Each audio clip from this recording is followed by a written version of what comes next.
સિંગવડમાં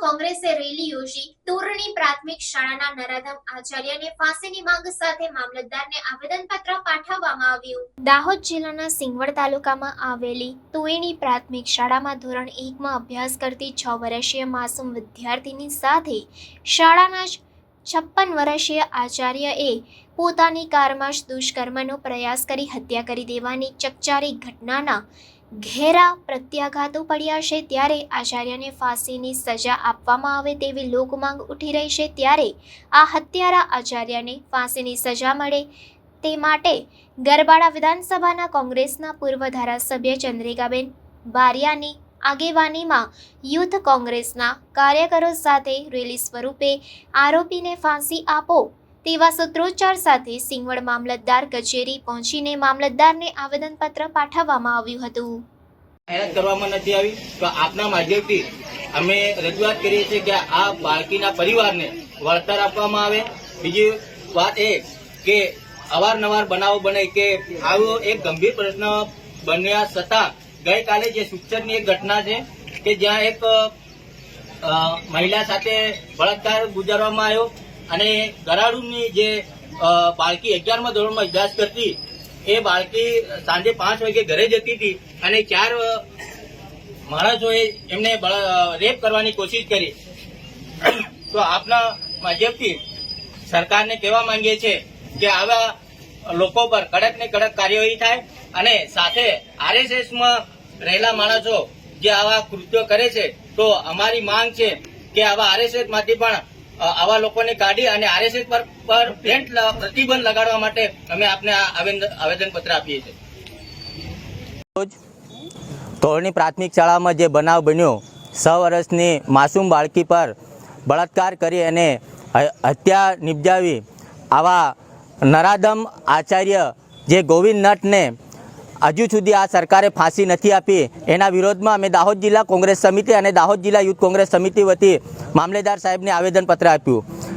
આ બાળકી જ્યારે 19 તારીખનો બનાવ છે પણ આ ભાજપની સરકારે આજ દિન સુધી આ બાળકીના પરિવારને કોઈપણ જાતની સહાય આપી નથી અને અહીંના લોકલ સંસદ સભ્ય જેઓ જસવંતસિંહ બાબોર અને અહીંના સ્થાનિક ધારાસભ્ય શૈલેષ બાબોર જ્યારે આટલો મોટી ઘટના બની અને પોતાના વિસ્તારની માસૂમ બાળકી પર આવો અત્યાચાર થયો ત્યારે પણ આજ દિન સુધી એમને મુલાકાત નથી લીધી।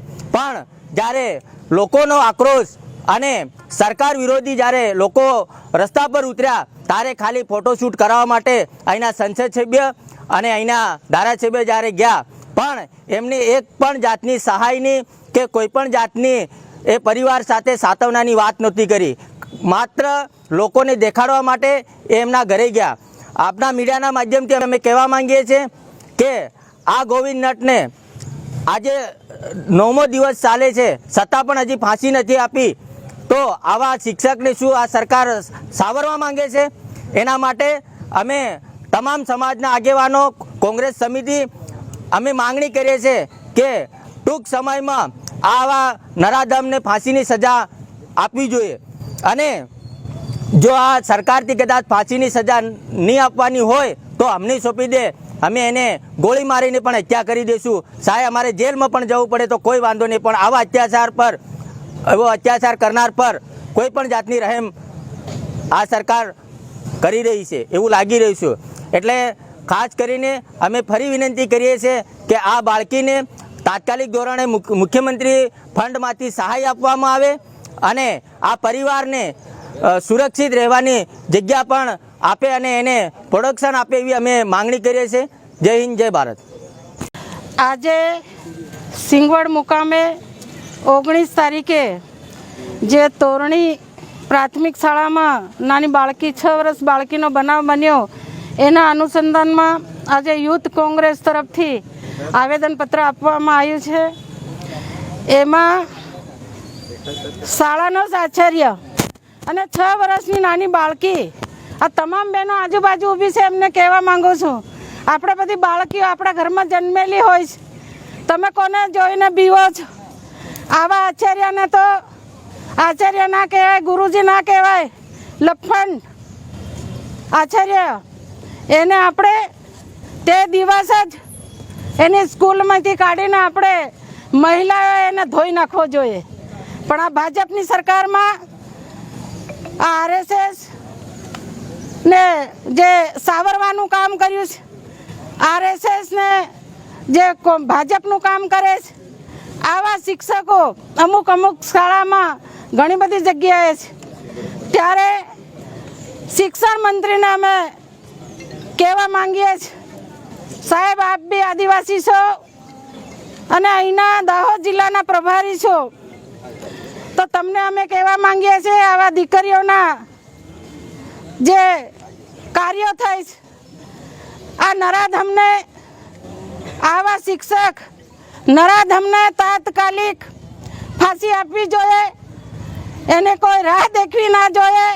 હું તો હર્ષ સંઘવીને પડકાર ફેંકું છું કે હર્ષ સંઘવી ગૃહમંત્રી છે, મોટી મોટી વાતો કરે છે કે કોઈ ચંબરબંધીને છોડવામાં ના આવે. અરે ભાઈ, આ તો આપણી શાળાનો શિક્ષક છે નરાધામ, અને જે શિક્ષકને તમે ફાંસી ના આપી શકો તો અમને મહિલાઓને સોંપી દો. એક અડધા કલાક માટે અમે ફાંસી આપીને રહીશું, કારણ કે અમારી બી દીકરી છે. એટલે અમને દિલમાં એવું લાગી ગયું છે, આંખોમાં એવું લાગી ગયું. ભલે લોકોને નહીં લાગ્યું, આજુબાજુ મહિલાઓને બિચારીને ખબર નથી, તો જાગી જાઓ કે આ ભાજપની સરકારથી આપણે સેતીને રહેજો. ટોપલા ભરી ભરીને મત આપો છો, આપણી દીકરીઓને બળાત્કાર કરવા માટે તમે આપો છો. ભૂલી જજો હવે, અને આપણી દીકરી સુરક્ષિત રહે, સારી રીતે ભણે એવી સ્કૂલમાં એવા શિક્ષકના હાથમાં આપણે સોંપીએ. એ જ વાત સાથે મારી વાત પૂરી કરું.